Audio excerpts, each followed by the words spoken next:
the employee well-being should not be the responsibility of the organization, right? It should be the individual's responsibility, right? So my response was, but the employee spends more than half their day in the office, right? And wouldn't you then want to understand or help them understand wellness and well-being so that they can then improve their own personal journey with this and therefore also then benefit the organization?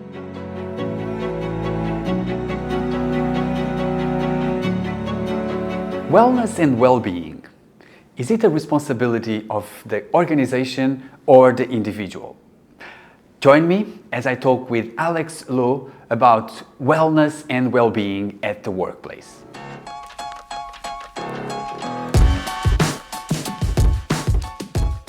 Alex, I'm really happy having you here to talk about such an important topic, which is wellness and well-being at the workplace. So thank you for coming. It's my pleasure, Rodrigo. Thank you for having me. It's a lovely studio you've got here. Good. Okay, so you started as a professional sports athlete, So tell us a little bit about that experience and how did you achieve individual high performance as an athlete? Thanks. Yeah, so I represented Singapore in water polo. I went for the Asian Games, Commonwealth Games, and also the SEA Games, winning a gold medal there. I trained full-time as a pro athlete for 2 years. And a total of 5 years with a short break in between and another 2 years at high performance level. Yeah, so I think the key things that I took away, right, on hindsight from playing high performance water polo really was the fact that I learned to embrace failure. Oh. Right, and so you might ask, what do you mean by embracing failure? Well, we fail all the time. We fail to meet the time that the coach set for the swim set. We fail to score a goal.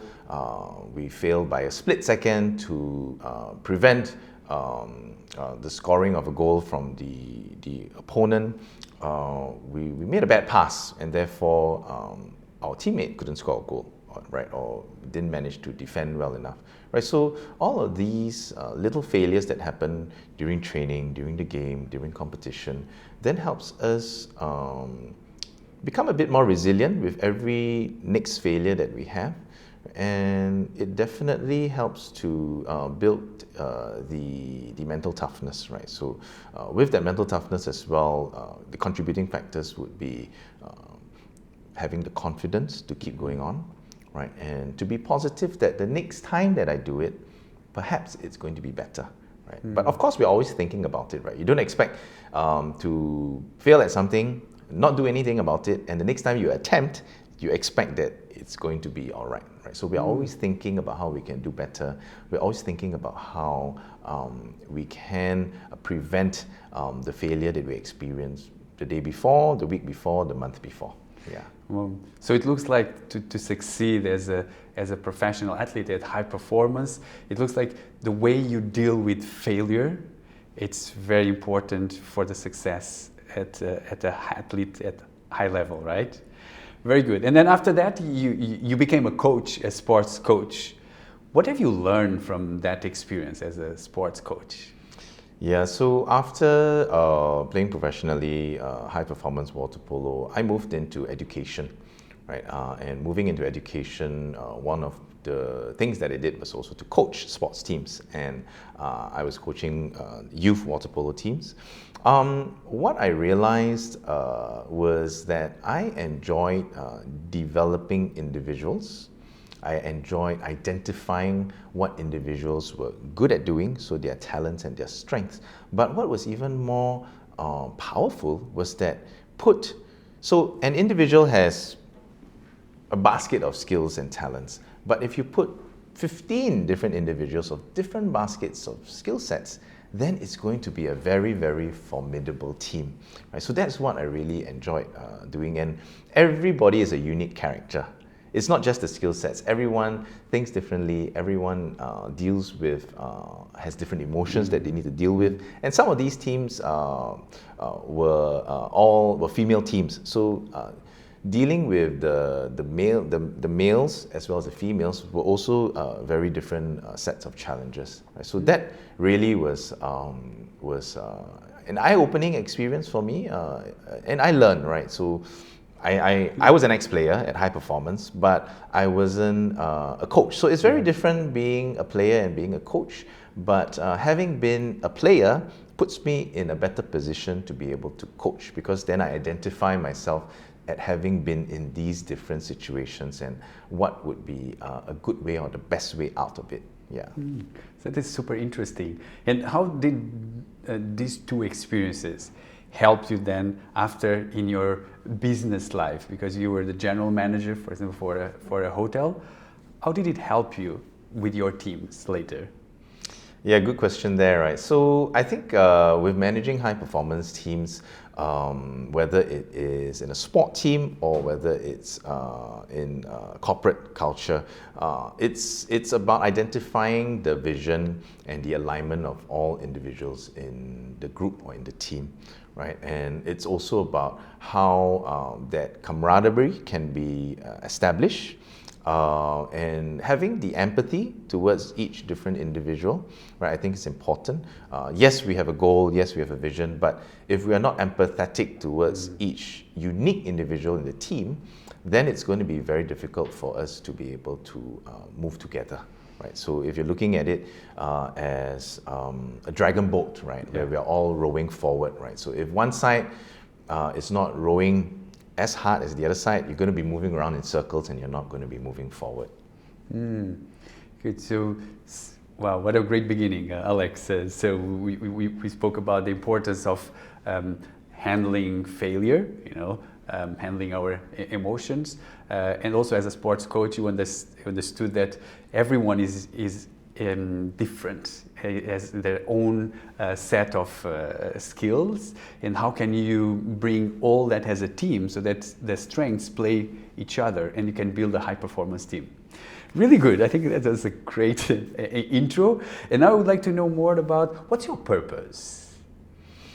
So my purpose, or my individual personal purpose, is very aligned to the business that I run, which is Excel Wellness. And with what I do, I want to help individuals and organizations to experience growth, and to also build sustainability through fitness, health, and wellness.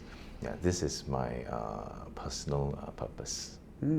So that takes us to the main topic of our conversation, which is wellness and well-being. And I think today there's a lot of talk around these two topics. Now let's get into everyone on the same page. So what is it, wellness and well-being, and even what's the difference between one and the other one? Great question there, right? So this title or topic, wellness versus well-being, is actually something that I have a workshop on, right, which I do for corporates.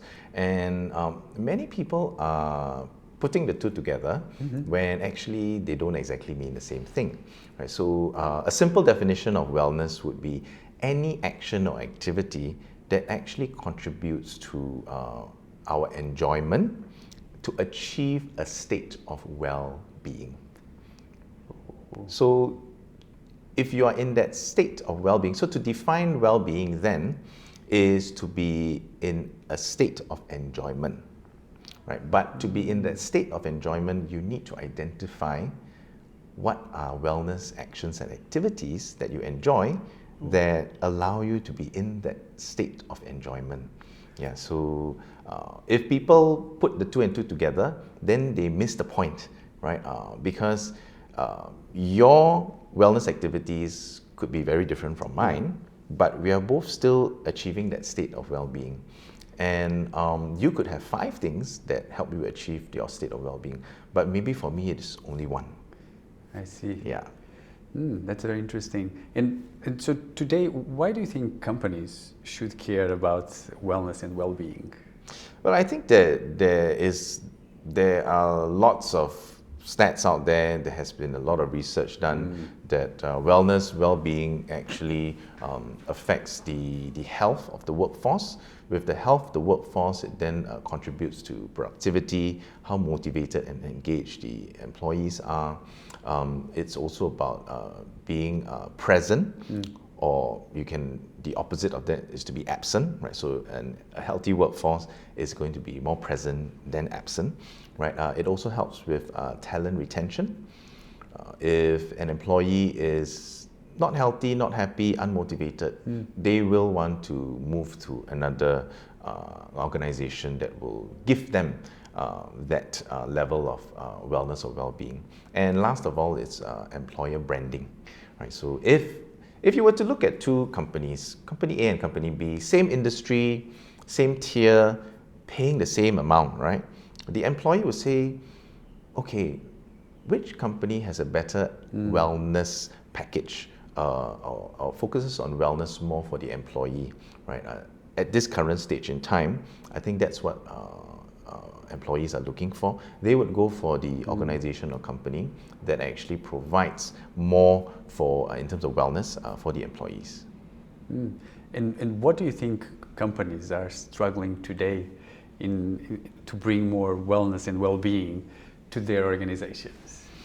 I think this is it's good that wellness and well-being is actually being discussed. It's actually being at the forefront of conversations, and it's a need, right?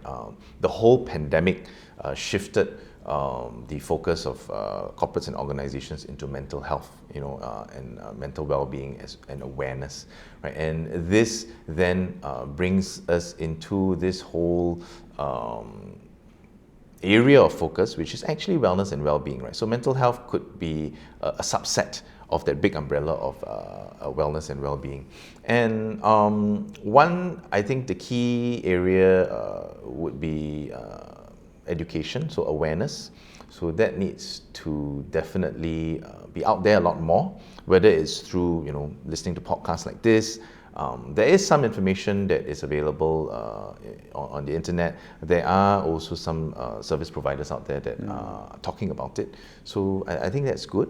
Another thing, of course, would be prioritizing, right? With so many other needs, or business needs of the organization, wellness, well-being might not come under a top priority. And this really is dependent on the senior management, right? The leaders of the organization. Where do they place wellness? All right, is it number 10 on the list, or is it a top 3 sort of a priority? And then of course comes budget, right? Because with wellness, if you are going to be engaging an external provider, there's going to be cost involved. If you're going to be having it done in-house, it's also going to be cost involved, because the resource required for this individual to focus on wellness activities is going to take them away from other activities that would be generating revenue, for example. But if we look at this from a whole ecosystem point of view, there is sufficient evidence to show that if an organization or company focuses on wellness, well-being, there is going to be lower bottom line costs, right? Because people are getting sick less, there'll be less claims, people are present more, and employees are 50% more able to be productive and therefore produce more revenue, profits for the organization if they experience wellness and well-being. That is very interesting. I mean, leaders, they love numbers. Do you have some more numbers that help us to understand what can be the impact on the wellness and well-being in the results of an organization? Well, from the impact on the organization, if we were to look at cost savings, for example, right? So for every dollar that you spent, you actually save $6, right? From the claims that you get from absenteeism, and also not just medical claims, but also absenteeism, right? So that's bottom line cost. For top line revenue, that's something I already mentioned, right? So 50% more, right? And studies are out there, the stats are out there. It's something that I wish, right, more companies and organizations can put a bit more focus on.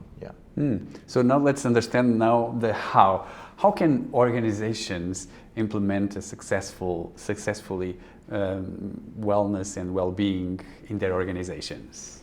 Well, I think that earlier I mentioned a little bit about the leader themselves, right? Understanding the need for wellness, well-being within the organization. At Excel Wellness, the company that I've co-founded and I lead, we focus on 3 pillars, which is nutrition, rest, and physical activity. So these areas should be covered to be able to achieve that elevated state of happiness or wellness, well-being.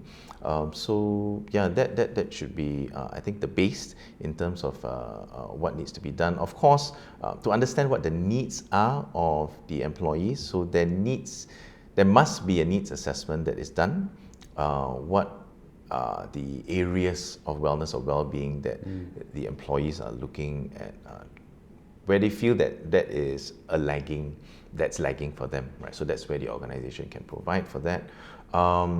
And I guess in the midst of all of this, that's where the education comes in. Because if you ask the question on what are your needs on wellness, but if they don't understand what is wellness, then it's also going to be inaccurate to be getting the information from them. Yeah. But so that is part, let's say, of the personal life of each employee, you know. And how can a company ensure that the employee understands the importance of wellness and well-being, to make sure that also the organization benefits from it?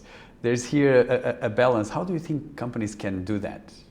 I think that it's a long-term sort of solution that we are driving at, and it's not short-term. So when I talk about long-term, I'm not talking about 12 months, right? I'm talking about 24 months, 36 months, maybe up to 5 years, sort of a roadmap.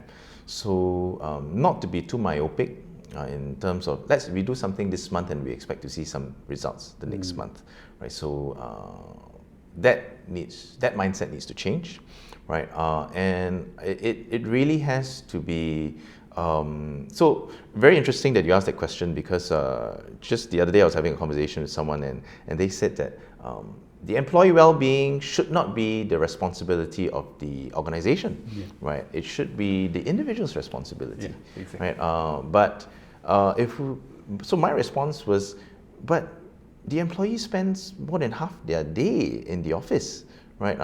And wouldn't you then want to understand or help them understand wellness and well-being so that they can then improve their own personal journey with this, and therefore also then benefit the organization, right? So yes, you can say that that's their problem, not our problem, but the reality of things is that in the current work culture, individuals spend at least half or maybe even more of their time, right? In not just at office, with remote work now, it could even be at home, right? But half the time or more than half their time is actually spent on work. So wouldn't you want to be putting a little bit of attention there, right? So don't focus on short term, focus on long term. It's about then doing or starting out with initiatives that are very broad base, means covering everybody, but also being able to identify the different niche groups that the organization can also cater to, right? So of course it takes resources from other things as well, but if there is a long-term plan, there are actually metrics that can be tracked to understand whether or not these initiatives are working. That's such a great answer. I love it. And I think there's a lot of discussions around where does it start, the responsibility of the individual, you know, and also the company. But I think the main thing is that we need to start seeing an employee as an individual, as a whole. It's not like what he does at home or what he does at work. It's combined. And I think if leaders have that mindset, as you say, to see the long term and how can you help each individual to become better in their personal life, in their well-being, that will benefit the company. So I really love that point. I know there's a lot of discussions and contradictions, and I'm happy that you brought that. Yeah, and I think that you hit the nail in the head when you say that, because for an employee to be seen upon as an individual, right? And we understand that building high performance teams is the sum of the parts, right? Yeah. And not just an individual. And this is also where the organization then has the opportunity to coach on personal leadership, right? Yeah. So what is personal leadership? What does nutrition, what does rest, and what does physical activity mean to you? And how can this then actually help you in your wellness, well-being journey? So out of those three, so you spoke about rest, you spoke about exercise, and you spoke about nutrition, right? All are important, but which one, in your opinion, has more impact in an individual well-being? That's a tough question, right, for you to push me in the corner to answer. But so this really depends on the individual, right? So I think we come from a point of view where these three pillars actually have a direct relationship to each other. But if you need to start on something, as an individual, which for you is the easiest to start first? So something for you easy to start, let's say you're sleeping only 3 hours a night, right? Try and bring it to 5 hours. For you, it's rest. For you, it's sleep. For me, I'm a sedentary individual, and the only exercise I do is the CSR activity that the company does, and we just have a walk in the park to plant some trees, and that's my exercise, right? So for me, it would be then, okay, I would like to clock X number of steps a day to start with, and that would be to kickstart that process. So different individuals would need different focus based on their existing habits and their existing lifestyle. So we want to be able to try for them to learn certain new positive habits, and with habits, it takes time, right? And it's also going to take time for the individual to realize that, hey, sleeping 5 hours a day actually has helped me be more productive, right? And for me, if I start exercising once, clocking the steps or exercising once a week, I feel less lethargic, I've got more energy, and I'm generally, in a better mood than if I didn't, right? So being able to start these little things then helps us to understand, so that self-awareness then creates the motivation to want to even do more. So for you, it could be, let me try nutrition now, right? Yeah. Or let me see if there's anything else that I can work on for my wellness and well-being. I love that answer, Alex.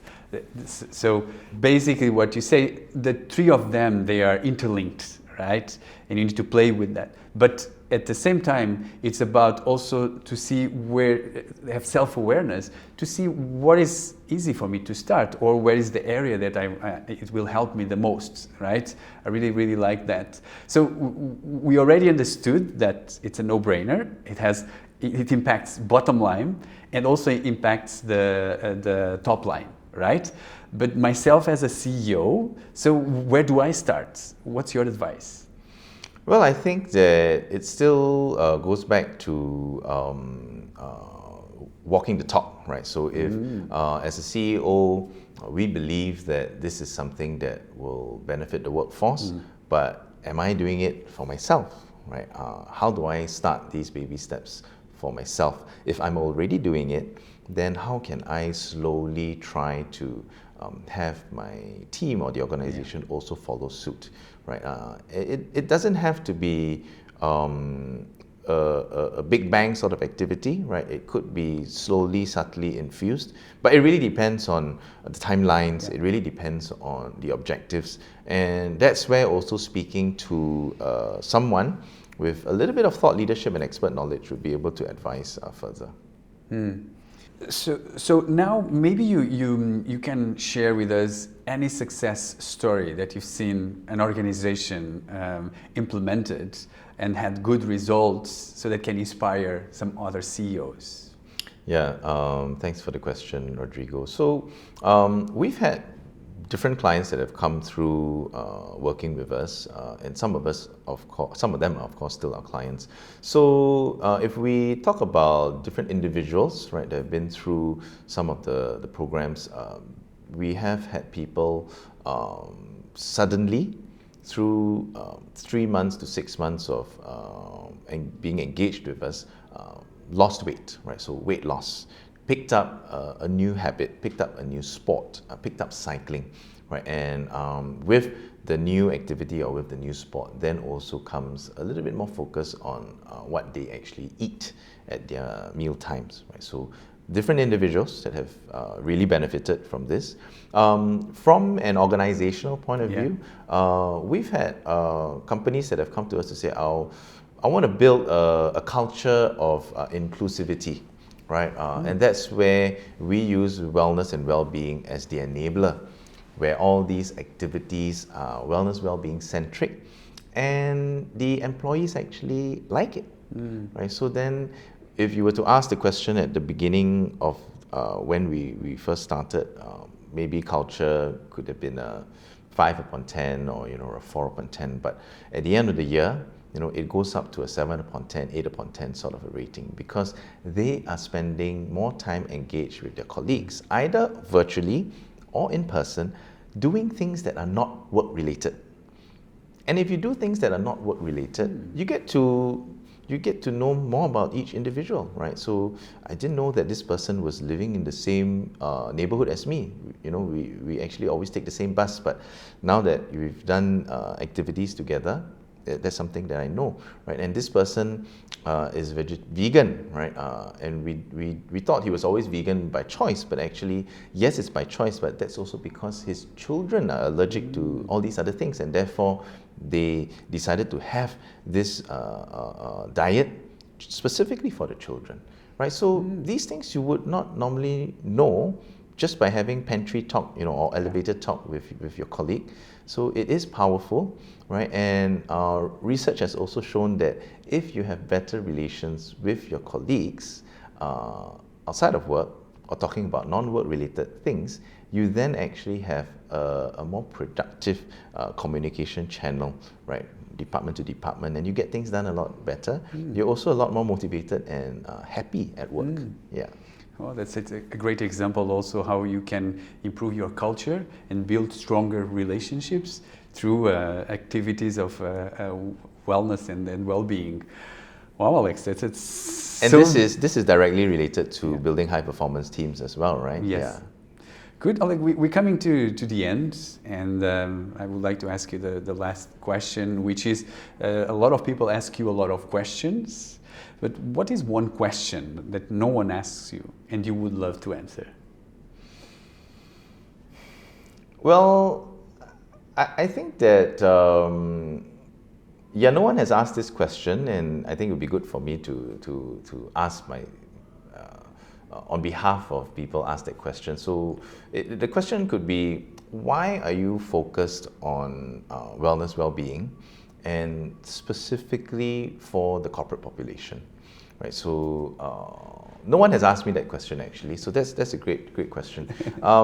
Well, I think if we were to go back to my purpose, which is to help organizations and individuals utilize fitness, health and wellness to experience growth and build sustainable lifestyles, I think being in this space allows me to do so. The experiences that I've had as a high performance athlete in my non-linear career, and having that acute understanding of wellness, well-being, as well as that expert knowledge in exercise science, puts me in a good position to be able to share, right? And I think that the corporate population is the target audience that is probably most in need of this at the moment, right? And I've had people ask the question, why are you focused on the corporate population and why not community health? I said, yes, that is also something that we want to do, but it's at a later stage. Let's focus on the corporate population first before we move on. Yeah, so yeah, that's a question I would ask, and that's my answer to that. That's a great answer. And Alex, I think just talking with you about well-being, I feel better. I feel my well-being just increase. Well, more people should talk to me then. No, I think I really enjoyed. I mean, your passion. I think it comes really. I can see it comes from within this passion, your purpose. Also, you have authority because you've been living this for a long time, and I think it's a topic. I think it's underrated today. I think companies need to take it more and more serious. And as you said, like think more long term. Because there's a lot of impacts in top line and bottom line. So thank you so much for this conversation, for adding so much value, and good luck on spreading more well-being and wellness into the corporate world. My pleasure. Thank you for having me, Rodrigo. Cheers.